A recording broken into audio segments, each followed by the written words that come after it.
without wasting further time, I will request Professor Zeba Aziz, an eminent oncologist.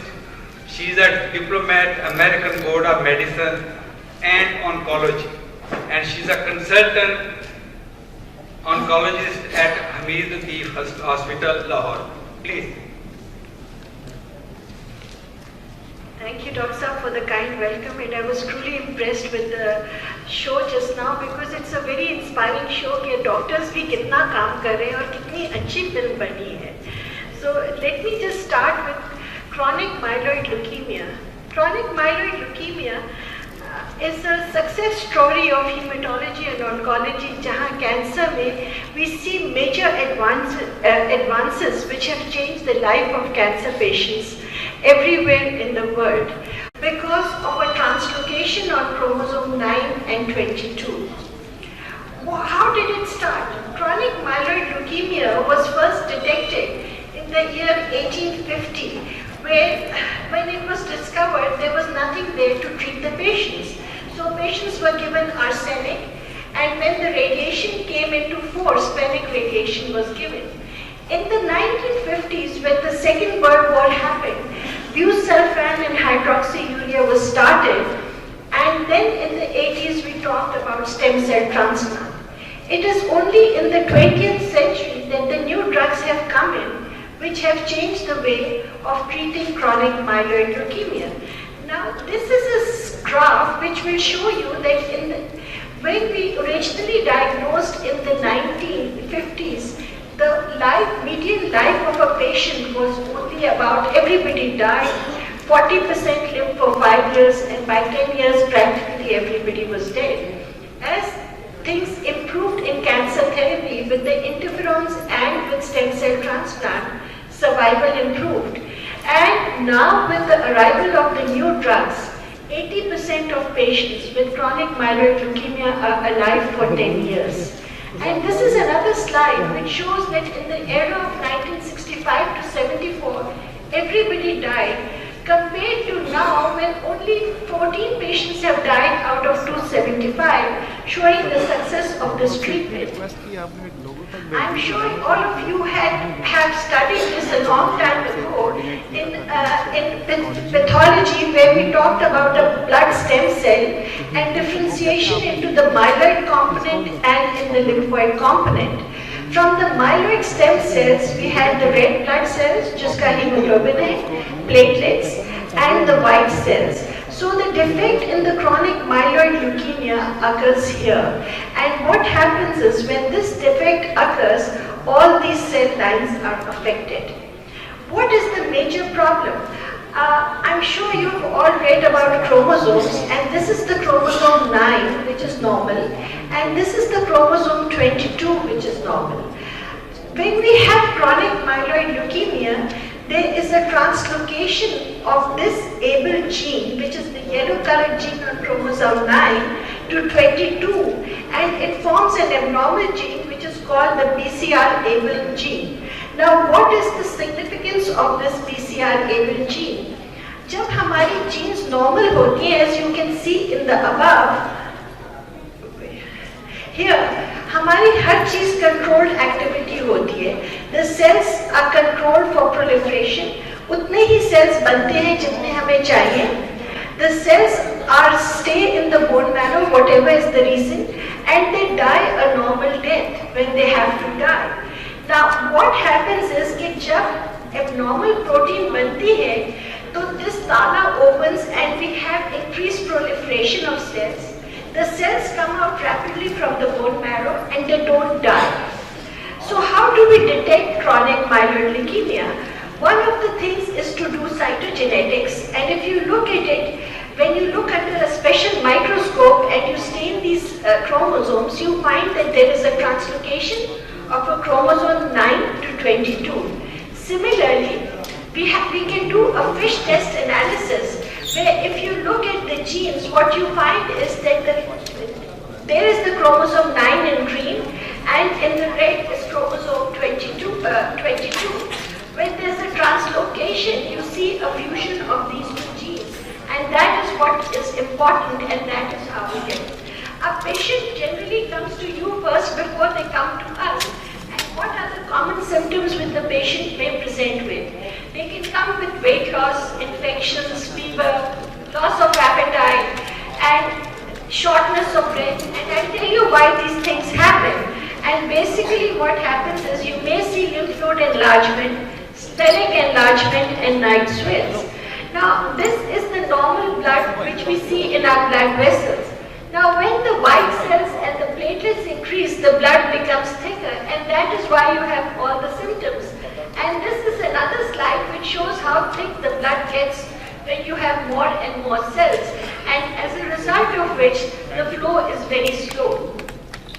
This is a spleen of a man who died, and these white things are dead areas because here the blood stopped flowing and the patients died. And because of this, the patient can have pain. This is the skin involvement in patients with chronic myeloid leukemia, and they may present with these small spots which you cannot diagnose. But when you biopsy these spots, you find that this is a leukemic infiltrate. Similarly, this is a high uric acid.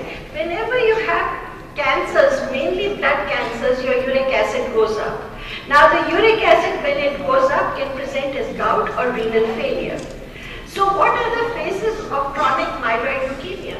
This is a normal peripheral smear, and we have this abnormality of translocation of the BCR-ABL gene.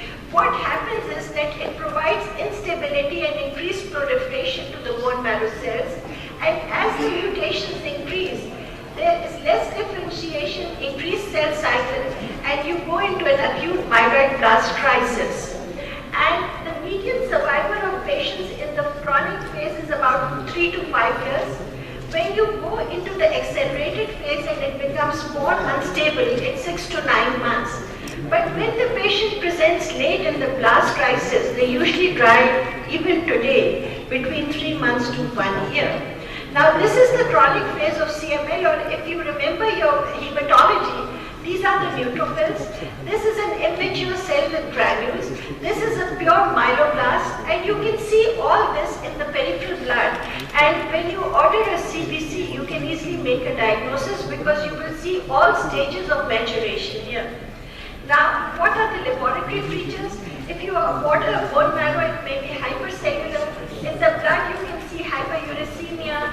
You can see pseudo-hyperkalemia, hypoglycemia, because the cells are encouraging. Now, once there are additional mutations, this chronic myeloid leukemia, the picture changes, and what you will see is these are basophils. These are basophils, if you can remember them, and this is a blast. And what you see is in the peripheral blood, when you look at the CBC, your hemoglobin will come down, your platelets will be coming down. What you'll see are 5-10% blasts, you will see increased in basophils, and that is the time when you suspect that something else is going on with the CML. And this is an acute blast crisis where all you see are blasts and there's nothing else. And there are no neutrophils and no normal differentiation. Now, what is the wonder drug which we are talking about when we start treatment for chronic myeloid leukemia? The wonder drug is called imatinib, and it is specific. It just targets the BCR-ABL mutant cells. The wonderful part is that it will not target the normal population because the normal population is normal. So what happens is that it will go and attack only cells which are abnormal and not the other ones. Now, how does it do it? This is a cartoon. This is the BCR-ABL protein which is produced by the oncogene.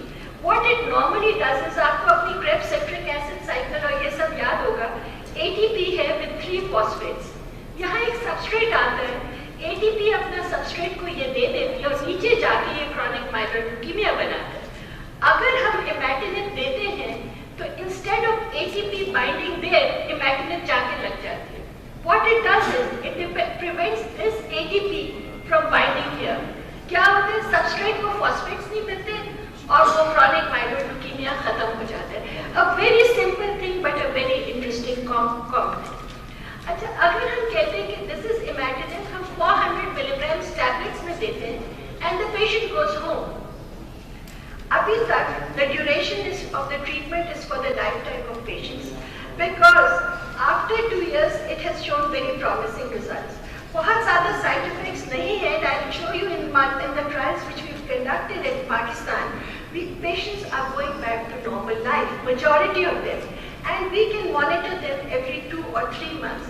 The thing is that these patients live far and wide, and we have, like your organization, where everybody can learn how to manage these patients, and they don't have to come to us except when we need to look at the labs and everything else. Now, this is a study which was initially conducted, and at 7 years, only 6% of patients died due to chronic myeloid leukemia. The rest were all surviving and living. Now, this is wonderful and unheard of in cancer. And this is how we monitor the disease. हम CBC के साथ करते हैं, हम BCR-ABL cytogenetic 922 translocation करते हैं, और फिर हम quantitative इनकी reduction disease की देखते रहते हैं. As a result of which, we say that if there is maximum reduction, the chances of this patient being cured are very high. And we would like our patient to come here. And that is what happens in quite a few of our patients. Let me start with what we did. हमें ये drug free of cost because of access program by Novartis milli. And currently there are about 12,000 or whatever number of patients. But what we did was कि हमने कहा कि is the disease the same as what we see in the West? और क्या ये जो बात कर रहे हैं इस drug के, are they giving the same results in our part of the population or not? Since the drug was free of cost, what happened was that everybody took the drug because they were feeling better. तो हमने क्या देखा कि जब patients early stage disease में आते हैं, तो 80% of our patients respond and they are stable. ये हमने जब स्टडी की तो 50 months के फॉलोअप में 80% of our patients were alive. जो patients देर से आए accelerated phase में about 60-70%, और जो last crisis में थे they would die, but about 40% were alive for a while. हमने ये भी देखा कि जिन patients में complete response हुआ, more than 90% of these patients were alive and doing well. And basically, these were the patients who presented early to us. Then we looked at all our patients, her stage में जो आ रहा था, and we found that 80% of our patients were living for 10 years. Now, then new data was coming out from Europe and North America. हमने कहा हम भी अपना ये इसी तरह करते हैं. तो हमने फिर ये जापान में पब्लिश किया कि ये दवा काम कर रही है. Even after 5 or 6 years, the patients are living and doing well. So we reported our data, and हमने ये देखा कि हमारी जो deaths थी related to CML were only 15 to 20% because patients were not dying, which was very exciting, and they were living for a lot longer. This is the second generation and new nilotinib which has come out. Unfortunately, I could not follow up because I retired and the patients are gone from me, so I can't do another study on that, which I really miss. But I think this is a good drug also, and this is another option for treating chronic myeloid leukemia is a stem cell transplant. क्या हम हर patient को stem cell transplant में भेजते हैं? No, we send only very few selected patients. Patients जिनकी 3151 mutations हैं, patients जिनको resistance हो गई है इन दवाइयों से, या वो दवाइयाँ बर्दाश्त नहीं कर सकते, because the side effects of stem cell transplant are very high. You need a donor, it is expensive, and because this drug now, the government of Pakistan has provided it in all the parts of the country free of cost along with the parent company. It is, patients are taking it right, left and center. Now, these are the results of transplant, और transplant जितनी जल्दी करें उतना बेहतर होता है. So in the end, what I'd like to tell you is कि therapy ने change कर दिया है, तो जो incidence है वो तो कम है, लेकिन prevalence ज़्यादा होगी because everybody is alive. 85% of the newly diagnosed who present early will achieve a complete cytogenetic response. और mortality at 8 years is 8 साल में सिर्फ 16 बंदे CML से मरेंगे, बाकी सारे जो है वो जिंदा रहेंगे. And only 15 to 20% will develop disease resistance and toxicity is minimal. Second generations of TKIs, we use that before we use bone marrow transplant, and 50% of those who are resistant to imatinib will respond to nilotinib. And majority will drop off. Our patients usually die of something else like diabetes, hypertension, heart problems, clots, or even due to car accidents, whatever. But majority of our patients are not dying of cancer now, which is